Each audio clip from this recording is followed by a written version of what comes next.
Maybe you already know to bring empty water bottles and sandwiches through airport security, but do you know about the airport seat hack? Or maybe you know about your credit card's lounge access, but do you know about the free museum tickets it comes with? Today we're diving into our favorite tricks that level up your travel game. Welcome to the Travel More podcast. Each episode, we share custom itineraries, travel hacks, expert advice, and even stories of our past travel failures to help you level up your travel game. I'm Shelly, a lover of plans, itineraries, and cheap flights. I'm an expert deal finder with one eye always on the budget. And I'm Bruce, the improviser, ready to pick up where plans fail to turn letdowns into unexpected trip favorites. We're here to bust through barriers that stop you from making your travel dreams a reality. So book that flight, buy the tickets, and say hello to your next adventure. This is the Travel More Podcast. Welcome back to the Travel More Podcast. Welcome back. Man, guys, I got to be honest with you. It's been a long weekend and a long start to the year, and it's that Monday right before the cast has to drop, and we're here and we're doing it. We made it. I think I'm so excited to keep the 2-week pattern, man. We've got it, but yeah, I'm not going to lie. It's a little tough getting it out tonight, but you know what? I'm still excited because I was looking over our script and there's so many cool hacks and tips that I forgot that we even do that we're excited to share with you. Well, that's the thing when you travel, pretty often, you kind of just do things second nature. Right. And sometimes you forget to remind people of that. If I am giving tips to my dad or something, I'm like, oh yeah, I guess, if you don't travel in airplanes a ton, you don't know you can bring sandwiches through security. It's just a weird thing. Yes, well, exactly. And that's what I'm saying, and it helped motivate me tonight. I know, even the midnight before the drop. But, I was just thinking, no, it's so important. And one of the things that I like doing about this cast is thinking about the stuff that Shelly and I have kind of cultivated over the years, and that sometimes we forget are things that you don't necessarily know right away. Right, yeah. And they can be serious upgrades. They're not just the sandwich thing I use an example, but that's my kind of lame example, if that makes sense. That's my okay, well this one's pretty good, but we have way better than that. Right, exactly. But I will say, I remember when we were in Frankfurt on a repositioning flight, which is we're going to bring up a little bit later. Yeah. The people that were in the line that didn't understand what the bag was for their liquids. Yeah, we helped it was them out.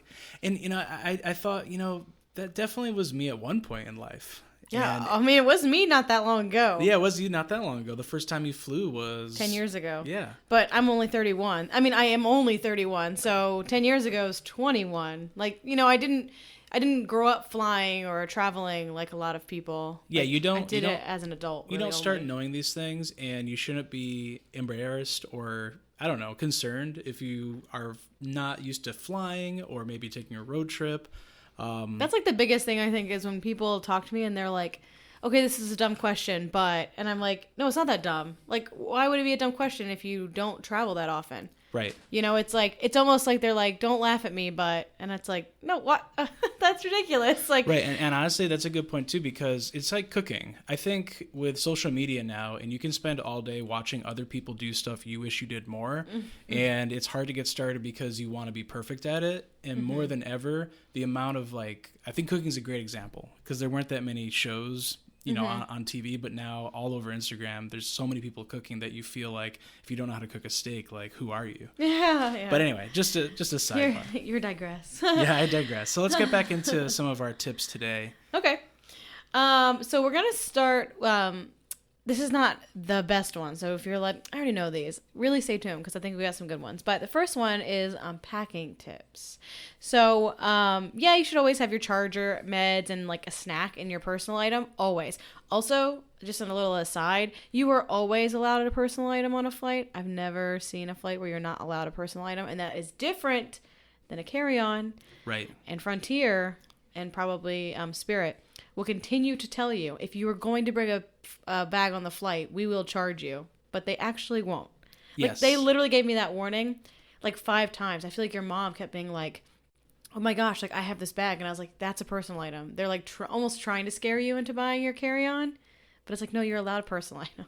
Yeah, definitely. I think part of that is because a lot of people think a personal item is a giant carry-on or a big backpack. Yeah, you do have to be careful. Yes. Because a personal item is really just a school backpack. Yes. But nothing anyways. bigger. Anyway. Right. So number one tip. Those are packing. all the, you carry your basics. normal stuff, your chargers and meds, snack, and your personal item. But you should also always have a change of clothes. Yes, that's the my little biggest one for me. I've got to say, because I put down, later we'll talk about flying, but I think of change of clothes when you pack is so important because, after you're done. In your personal item. That's like the Yes. kicker for me. Yes, exactly, because it's got to be on hand. Right. And I think comfort is huge. I really like changing out socks sometimes after flight. Or even Yeah. a t-shirt, Yeah. it's just like get that layer of like sitting in the car or in the plane or whatever it is. Yeah, So, I think the other thing is there's been so many stories about lost luggage, and yeah, you will probably get it reimbursed and all of those things eventually, but like who wants to get off an international flight and immediately have to go and shop for clothes? right. Do you know what I mean? Like that's just not what you want to do. And so if you have a change of clothes, at least you can like get to the next day. Yep. You know what I mean? Yeah, it'll hold you over. It's really good for a lot of things. For Right. like travel, luggage mishaps or whatever else, or just comfort. Yeah, not only that, like, even if nothing happens, like, everything's perfect, like, to not have to dig through your bag for that first change of clothes is also really nice. Because, yeah. who wants to unpack their whole bag? No, not in the first second that you get somewhere. Right. So other things that make our lives easier, we're going to rapid fire these off, but trash bags for laundry, portable chargers, hydration packs. We love Salud. You can find it at like Target. It's just like liquid IV because I think it tastes better and it's not nearly as sugary. Tastes way better, and yeah, I mean, taste can't go understated here because I think some of those other packets are like it's really intense. Yeah, they're a lot. Like yeah, Salud is like very light, very easy to drink. So the Salud, the hydration packs, that's a really bad thing to get dehydrated during your flight, so that'll help. Power strip. Never enough power outlets in a hotel room. Dude, every time I forget to bring a power strip, I'm always upset. Yeah, they make those ones too with the like USB. Oh yes, like the USBs on it. Yeah. You can get some pretty nice ones, and they come lightweight. Yeah, it's like you don't need like a heavy duty outside one or garage style. No. So like I'm always thinking about weight when I pack too. Mm-hmm. All my hikers and like backpackers out there are gonna say absolutely. You're down to the ounce. So get a nice one. And I was actually thinking, in addition to power strips, that Shelly and I found to be super helpful. Like, because we've got our camera, we've got our phones, we've got our computers, watches, everything. Yeah, everything. Everything is charged now. It's like nothing is just But I think a long charging cable for your phone. So if it's not next to the bed. Yes, the amount of hotels where it's like they're still in the 90s, where nobody, there's nothing. We like just did this in New York. Yes. Where you had to like plug your phone up on the other side of the room. It's like and whoever. that was like a newer hotel too. Yeah, it's like whoever gets like looks at the bed first gets to like claim the side with the charger. Right. We're like, yes, I did it. So, anyways, then another one of my. Oh, that's often you, by the way. I feel like I you know always. I'm very good at that. Another good one I think is flip flops. Yes. Okay, wait, flip-flops, or I got to do a shout out to my coworker who just got me like the knockoff version of Crocs, which are the nicest like little shuffle shoes. Just but the idea is something. Yeah. Yes. So you don't have to like put on your tennis shoes. Flip-flops, lightweight little Crocs, whatever. whatever it is. Yes, I would definitely have those on board because it's so nice. Yeah. So we're going to call that tip 1 and 2. So tip 1 was the extra pair of clothes. Tip 2 is all of those other things that we just named. Just that'll make your life easier when you're traveling, no matter where you're going. So let's jump in. That's like that's a pretty basic, packing. People are like, I got packing. That's fine. But flying tips. Let's talk like getting on a plane. Yes. So don't rush to the check-in line when they start. I think this is my biggest pet peeve. Like before you even get on the plane. Like when they're like now boarding and like 50 million people like rush to it. I know. I'm always like, dude, we're all getting on this plane. Yeah. And unless you're on Southwest. Yeah, that's a whole different I haven't story. decided if I like Southwest. I think we need to give it another chance. But People at this point, love it. And I just don't really get it. I want to know why they love it. I think it's got to be for the 2 like bags and like the kids because you can get on early. So if you don't know Southwest, here's their deal. When you check in 24 hours beforehand, like you get your boarding pass just like anywhere else. Your boarding like number. But right, they give you a number. And then when you get there, you like line up by number. And then it's like the Hunger Games for seats. You just like go in and choose whatever you can. Like, it's a ridiculous time. We're also going to talk about another flight hack that does not apply to Southwest. Like, can do it everywhere except Southwest. But we'll talk about that later. Anyway, the point is, I think we've not learned to like Southwest, but I'm not gonna say I don't. I only flew it once. So but we were like all around the plane because I was 3 minutes late for exactly 24 hours before check-in. It feels like there's a way to do Southwest right and there's a way to do it wrong. Unless you're a solo traveler and you could care less where you end up sitting. Yeah, then it seems fine. Then it's probably totally fine. But if you're trying to... I just don't like feeling like you're competing against humans. For your seat. When I just want to know where I'm going. Yeah, no, it's like I agree. a level of anxiety that is so unneeded when I'm getting on a plane. Yeah, you're like looking around being like, am I going to ruin this person's day and sit next to them? Right. I don't like it. Not my thing. But anyway, so if you're not on Southwest, don't rush the boarding process. There's no reason. Also, it just makes it confusing because I've been behind like full groups before and it's just been like, you guys are like 3 groups behind me. Why are you standing here? Right. So, it just makes it complicated when it doesn't need to be. Okay, so the next 2 tips are kind of an overlap from packing, but I think they're really specific to a flight. I always think, and I think I forgot this the last time we flew too, I don't know how, but I always have a lightweight refillable water bottle. That was so annoying. Yes, it was super annoying because you never want to end up buying anything to drink or at least water in the airport. It's so overpriced and not worth it. It's like $7 for a bottle of water. Yeah, so I mean, you just can't come in with it filled. No. So it's got to be unfilled. They do make collapsible ones, which is it's kind of cool too. So like if you don't really have a lot of room, you can collapse it down. I mean, it's up to you. I like going lightweight. I think if you go to like REI or a backpacking camping kind of place, there's a lot of cool options, but it's not necessarily a have to. Right. You can bring whatever. Okay.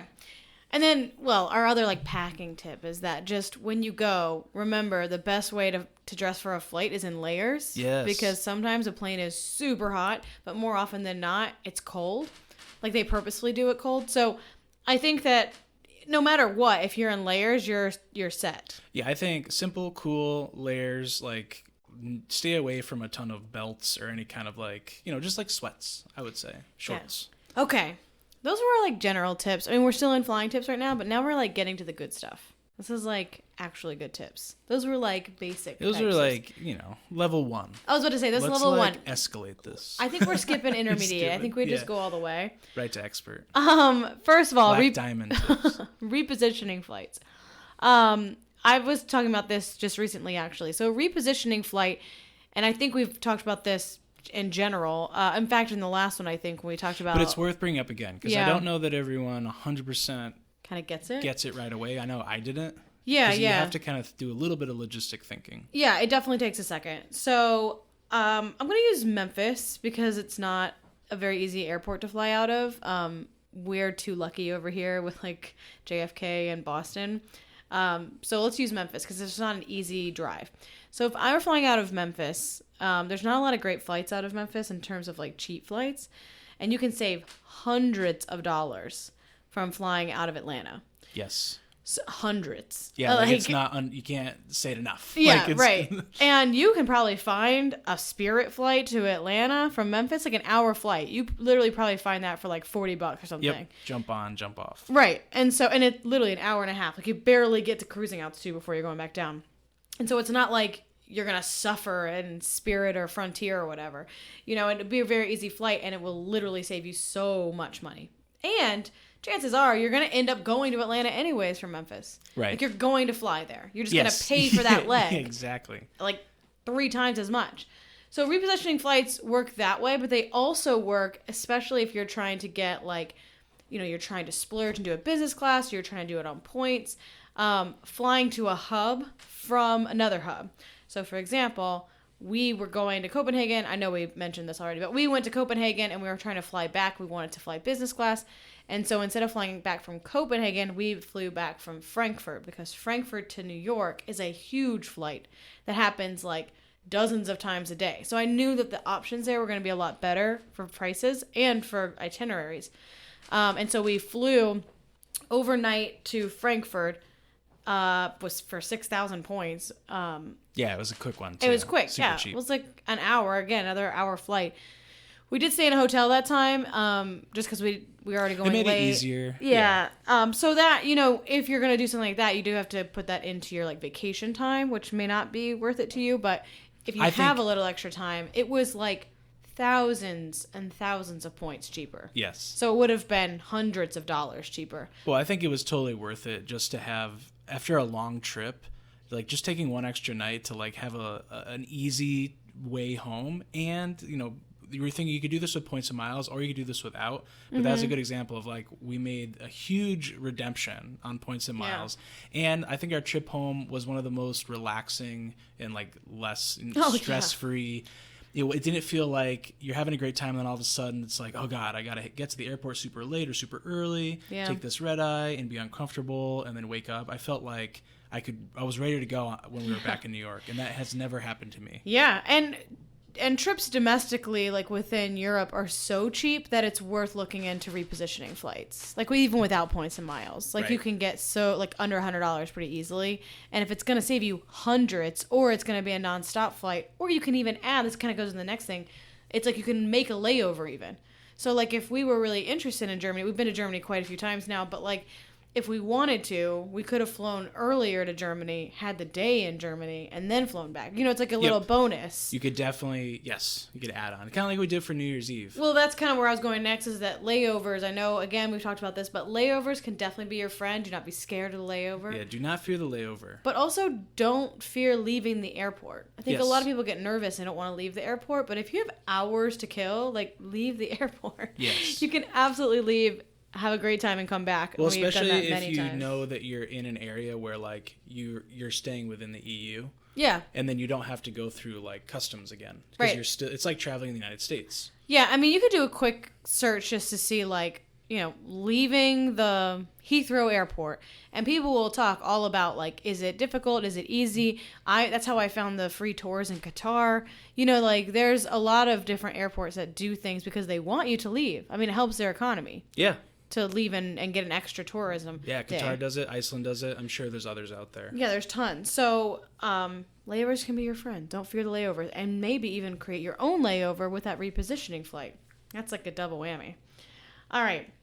This is a good one. This is a really good one. So all you people who don't have TSA, pre-check, or global entry, I have a free tip for you, which is that you can register to go through security ahead of time at some airports. There's not a ton, but there's a few. It's called Reserve Save a Spot in Line. It's like through the Clear thing, but it's free. So if you've ever seen those like Clear kind of little portal things, that's not free, but they have a program. It looks like it's free, but I'm pretty sure how much No, it's like $80. I think it's more than that. It might be more, yeah. I want to say it's over 100 for the year. So it's not that. This is like a program that they do, but it's free. So right now in North America, like in the U.S., just Denver, LAX, Minneapolis, JFK, Newark, Orlando, Phoenix, Seattle, and a handful of Canadian airports are the only ones that do it. So there's not a ton, but if you're going to Disney, that MCO airport gets wild. So like that would be worth like reserving your spot in line. Right. Nothing worse than like being at Disney World and then waiting in a 3-hour line at MCO. Yeah, dude, MCO can get bad too. That's what I mean. Like, it's a good one. So many of the time, I'm so glad we've had TSA pre-check, but this is another way to get out of it. But yeah, that's an airport that can get real congested. Right. I mean, JFK and Newark is another one, but yes. In any case, you can reserve your spot in line, so that's pretty awesome. And on the same vein of that, there's also a mobile passport control app where you can kind of like skip part of the line coming back in, like is that what our friend did when we came with us to get past that big chunk of it? I believe so. And so like that's another option.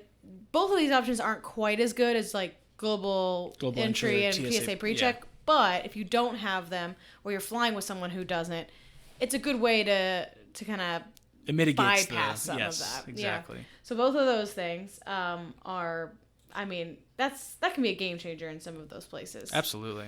And you want to talk about our seat trick that you cannot use at Southwest. Do not be the person who uses this for Southwest. Southwest is the only airline that you cannot do this, but I think, dude, I really don't know how this has worked so often, and I feel like I'm jinxing myself right now, so I'm going to knock on some wood. Yeah. But essentially, Shelly and I have found it to be really effective if you have a 3-lane kind of seat, you know, so you've got a lot of planes are like this. You know, usually it's the ones by the windows. We would select a window seat and an aisle seat, and leave the middle one open because it's only 2 of us, hoping that somebody is like, nah, I don't want to sit in the middle. They're not going to buy that seat. And then you end up on the plane, if it's not completely booked, with the seat between you. Yep. And it has happened a lot, actually. Yeah, quite a few times. I mean, you have better chance if you book towards the back of the plane, because then when they start filling people who haven't booked a seat, they'll start obviously from the front of the plane. Yes. So then they'll book all of those middle seats up. And of course, you're not guaranteed this, but I will say I don't really like asking people to move from like their seat, like to be together. But it's a pretty easy sell when you're like, hey, do you want to get out of the middle seat? Well, that's the best. Either in the aisle or that's the best backup of this. So if it doesn't work, essentially everyone wins. Yeah, everybody wins because the person in the middle is either going to get the window or the aisle. Yeah. And then, at least for me and Shelly, like I like being next to her or somebody that I know. If I'm flying, it's easier. Especially, I feel like it's more comfortable with just shoulder room and everything. If you're you next don't mind someone. like hitting the person. Yeah, you're you not a like bit. always tensed, being like, I don't want to touch them in any way, even though I know it's impossible not to. So that's typically how it goes. We let the person choose in the middle seat. I know Shelly and I always have a rule where I thought to say this. Yes, You read my mind. I see it in your face. I was like, I know what she's gonna say. Essentially, if they choose the aisle, Shelly gets the window and I take the center. But if they choose the window, I get the aisle and she gets the center. Yeah. So it works pretty well. Yep. Okay, I think that wraps up flights, packing, and now we've got some hotel must-dos. So this just comes up a lot on different travel forums, so I just want to put this out there. That ever since the Las Vegas shooting, they've done random hotel checks throughout, like, pretty much the middle of the day when you probably won't be there or asleep or any of those things. And they just, like, do a quick sweep for essentially, like, weapons and things. But I've just seen so many people so freaked out about the fact that people, like, they'll enter their room. Yeah, because they'll be, like, taking a nap or something and they'll get a knock. And if they don't hear anything, they'll walk in. Because they're hoping that no one's there. That's kind of the point. And so people have kind of been, like, walked in on. And so I just want to put that out there. Yeah, it's a good thing for people to know. Yeah. And that doesn't matter if you have a do not disturb on your door. Because some people will leave that as they go, like, exploring through the day. The only place I knew that for certain was policy was at Disney. Yeah, Disney 1000% does it. But actually quite a few bigger hotel brands do the same thing. That makes sense. So just so you know, there is a possibility that you can be at a hotel, especially in the U.S. I don't think this is an international thing, just really in the U.S. And housekeeping can kind of just walk in. They will knock, but if you don't answer, they will just walk in. So if you're there, try to say something because they'll come back later if need be. So that's like the boring one, but I just wanted to put that out there. After the PSA. Yeah, after the PSA. Another good one that it's another one you think will never work, but it actually does, like quite often, is that you can request rooms. So of course you can be like, oh, please put me like on a lower floor or higher floor, but like you can request suites and it works. It's very strange. So they call this in the travel world, sweet talking. Haha. But it's essentially when you call or email the hotel, you find out who the general manager is or who would be in charge of kind of the upgrades, the concierge, and then you email them and just tell them about how excited you are to be at the hotel and something very specific that you're looking forward to. And then if you're like celebrating or maybe you gotta say anniversary, birthday. But even if you're not don't lie about it because that takes the fun out of it. But if you don't have anything to celebrate, you could say, we're just really excited to explore this city. We're really excited to like check out your hotel. We've heard such great things about it, or why you booked it. Like we loved the architecture of it, like legitimately why you booked the hotel. And then just talk about how excited you are. And if there are any, upgrades, like it would be really nice to have them, and then be like, but either way, we're excited to stay. I think it can really go a long way. I mean, I feel like this happened in New York, and it's really just, I don't know, recognizing the person you're talking to, striking up a conversation, saying things like you had just mentioned, what you're excited about. Like we went to a restaurant that we've been wanting to try. It was just a simple place. But in New York, yeah. We talked to the bartender, and I'm assuming she was maybe an owner or a manager. But like she comped one of our drinks for us. Yeah, well, a round. Oh yeah, a round of drinks, which was super nice. And it's just like, I don't know, striking up a normal conversation and just saying but something. not to get anything. We did not do that to get anything out of that. But yeah, I mean, that is a big thing. It's just like, literally just be nice to people, but don't expect anything in return. But I would just remember that in general as you travel, especially when patience is thin. I get it. Like, some days are really long, but the person in front of you probably didn't do anything to make your day bad. Well, a great example of this was the Disney when we one? went to Disney at Christmas with our family. I know, you sent it to me. I saw you like send it. You're like, talk about this next. I mean, going to Disney World at Christmas is like the worst decision you could make. No, it's not the worst. It's awesome. I was gonna say, what does not what I just sent you through my mind reading? I know, I'm kidding. No, it's really fun. I mean, it's awesome because it's the holidays. It's just busy, is what that's you mean. what I'm trying to get at. Like, it's really busy. I mean, the nicest thing is the weather is not hot, but it's so busy. And I think, you know, we were trying to make sure our bigger party of family was gonna have a good time because we go all the time. Yeah, so we ended up waiting in line for something that we didn't expect to, and kind of wait times were all screwed up. But we went and talked to somebody, and I wasn't really expecting anything, but I just kind of was like, I know that sometimes they're able to give you like a fast pass to something. Yeah, but and we weren't even looking at it for us. We were like, if there's something you can do for them, because this is their one time. Like, we felt like we had screwed up the way we had done the morning. But anyway, the guy was like, instantly was giving us all 2 fast passes, and I was like, wow, man, like that's nice, because the park's like pretty much at capacity. Yeah. He's like, well, you're the only one who didn't yell at me, and I'm like, yeah, because you're just here. Like, this isn't your problem, right? So anyway. So back to this, but this one's a little different though. So what I'm talking about with this like sweet talking is emailing or calling the hotel before you get there. I think, you know, I have very limited experience in hospitality. I did work in a bed and breakfast, and I know that we often would like to upgrade people checking in sometimes, because, you know, here's the side note. It benefits the hotel too sometimes. If it's easier to sell a cheaper room. Right. And they make a good impression on a customer. Right. So it's like a win-win. Yeah, it's a win-win. It's not like they're just, you know, giving something away for free. So if that helps you feel, you know, a little if you're better someone who's nervous about it, they're like, oh, I don't want to just take something, you know, or ask. Like, no. It's definitely an incentive for both parties. Yeah, absolutely. And if you do happen to have any type of status, obviously that's another thing to kind of put out there. That's like... It's like when Shelly checks in, she's like, do you know who I am? No. And my status? No, I'm just kidding. That would be ridiculous. No. It's more like if you have... with a Q. Oh my gosh. If you have like Hyatt Globalist or like Marriott Platinum, like obviously those are things to mention. But again, if you go in there thinking I am like owed an upgrade, that's the worst. So if it works, awesome, and if it doesn't, it doesn't. You already bought the hotel room that you wanted. So wait, can I just say, you know, I was thinking about like travel hacking, and there's like levels, and there'd be names for levels, but like High Globalist, I feel like is like a grand, like high level travel hacker. Do you know that I said Hyatt Globalist? You said Hyatt? All I heard is the High Globalist. No. I was thinking like, yes, like the ultimate, oh my gosh. the final boss. We are devolving. Hyatt, right, like the hotel. The Hyatt Globalist. Correct. I was thinking of like, the wizard. You need some sleep. All right, to wrap up our hotel tips, one thing you don't want to knock and forget are hostels. Yeah. Not all hostels have shared bathrooms and bunk beds and are for just like 20-year-olds. Yeah. That's how they started in a lot of ways. Yeah. But there's so much more than that now. I think we've stayed at a number of hostels. They're generally some of the cheapest options around. That can be really cool. They can be very cool because they often have really nice communal spaces that you don't even have to use. You know, it's like totally up to your comfort level. But a lot of hostels will have, you know, private rooms, private baths. And for the hostel, it's expensive, but compared to getting a typical hotel room, they're almost always cheaper. Right. Like, I mean, Norway is a good example of that. Norway in general was like obscenely expensive.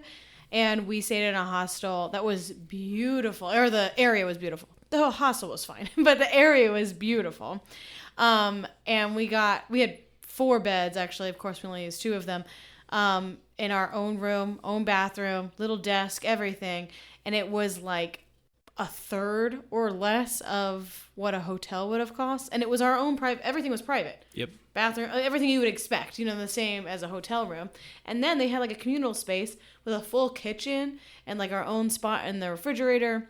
And they even had things like outside. There was laundry. There was like green spaces. The pizza, like whatever that was going to say, pizza wagon. I don't know if it was a wagon. It kind of was a wagon. It was a wagon. Yeah, I literally think you could have put it on a car. The idea is don't knock hostels. They're often really cool. They come in a variety of things. They're not what you might think. And they have like hotel staff that's usually very chill and ready to give you recommendations. So that's another big one.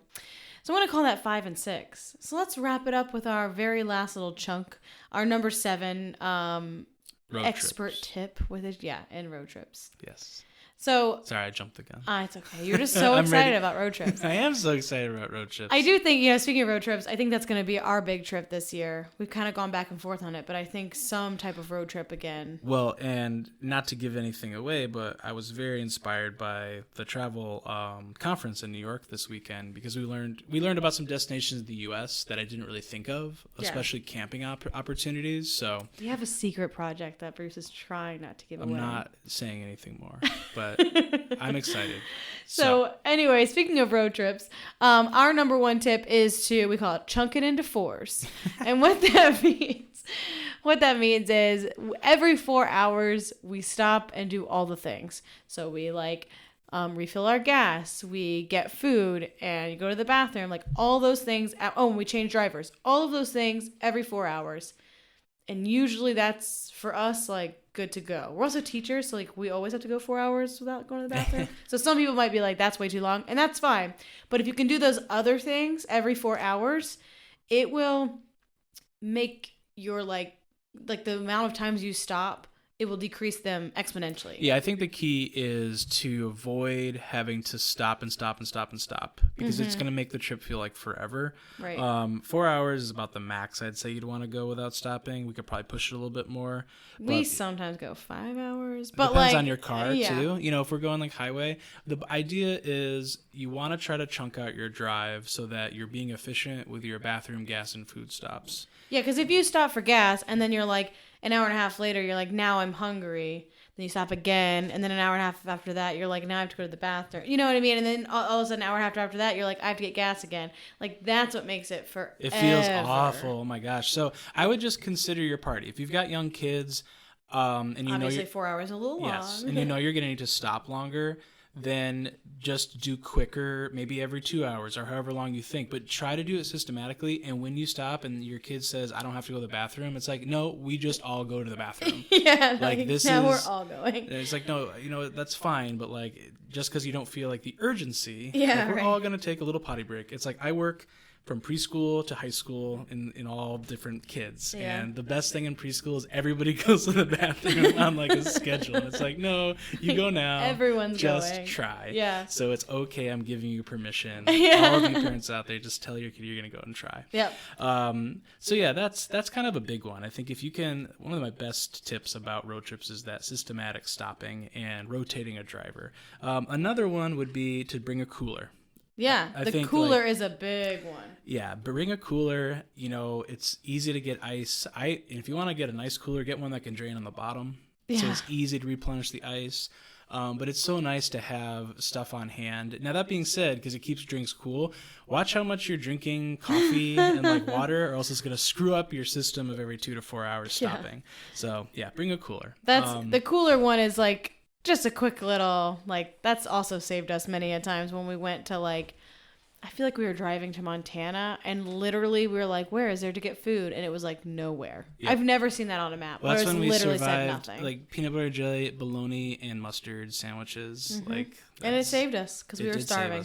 Yep. So that's our little road trip tip there, number 7. So those are our top 7. I know there were some better than others. That you cannot forget the airport seat hack and the hotel upgrade because those are some big ones. And the reserve reserve your spot in TSA. Yes. Some other ones were a little more basic. So we gave you a little mixture there of some beginner, intermediate, expert tips. Yep. Hopefully you can use those when you are planning your upcoming spring break or summer travels. And if you have any that we missed, because of course we've missed some of them, we know, come tell us on our Facebook page. I'm actually going to ask either tonight or tomorrow, like, what did I miss? What do you got to add? I want to know what other people say, because I bet you there's some like really cool stuff that people are always about. We got some really expert travelers in our group, so come check it out from them. Until next time. See ya. Bye. Did you know that every time you book a Disney or Universal vacation, you're paying for a service that you may not even be using? Really?